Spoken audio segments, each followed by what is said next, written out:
her very own special forces who'd protected her from the bad guys but couldn't protect her now. Wishing she could have heard his voice one last time and told him what she knew. "Why are you crying?" She hadn't even realized. But yes, a tear had slipped down her face. "Babe, WTF? What's up?" wrote Jason. But she ignored him, writing to the punter instead. "What's your name?" she typed. For a second or so, she thought he might not respond, things getting a bit weird for him, maybe. But then it came back.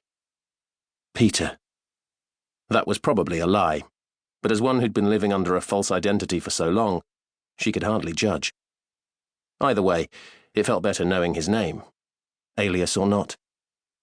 "I'm sorry for what's about to happen, Peter," she wrote. "What's about to happen?" wrote Peter. "It isn't your fault," she typed. "What isn't?" came the reply. "This," she wrote. And she pulled the gun from under the duvet, using 2 hands as she put the barrel upside down into her mouth. She closed her eyes, and for a moment or so she paused in order to look for the courage inside, trying to find the strength to do what she needed to do. And she found that strength. She found it because she had no other option. Because she had no choice. She said something around the barrel of the gun, 2 final words, and then pulled the trigger. Part 1. Chapter 1. The street in Finsbury Park was much like any other residential London road. Rows of terraced homes bunched up on either side, cars nudged into every available space, each house telling its own story. This one, home to a retired couple, well kept, tidy and house-proud. Wheelie bins neatly arranged out front. This one, student digs. Overgrown patch of yard out front, windows dirty, shabby curtains that never seemed to open. This one, stickers in the window, paper chains hanging off the frame, home to a noisy family of 4. There was one particular house, however, where things weren't quite so easily delineated. Neighbours knew that a family of Eastern Europeans lived there, Bulgarians, Russians, nobody was sure, and that they had a lot of visitors. The woman always had a smile, and the husband, if that's what he was, no formal introductions had been made, was a big chap, no stranger to the tattooist, and maybe not the sort you want to meet in a dark alley on a foggy night, but always perfectly pleasant if you saw him in the street.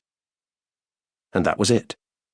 If you passed and looked into the front room, often you'd see a much older man who whiled away the hours watching TV, and you'd probably think it was heartwarming that the older members of their family were being looked after in their dotage.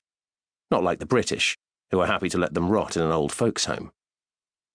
One of the regular visitors to the house was Sergei Vinitsky, now walking along the pavement, hunched up against the chill of the pre-dawn, his hands thrust into the pockets of the hooded parka he wore, feeling dog-tired. He opened the low gate and let himself into the yard.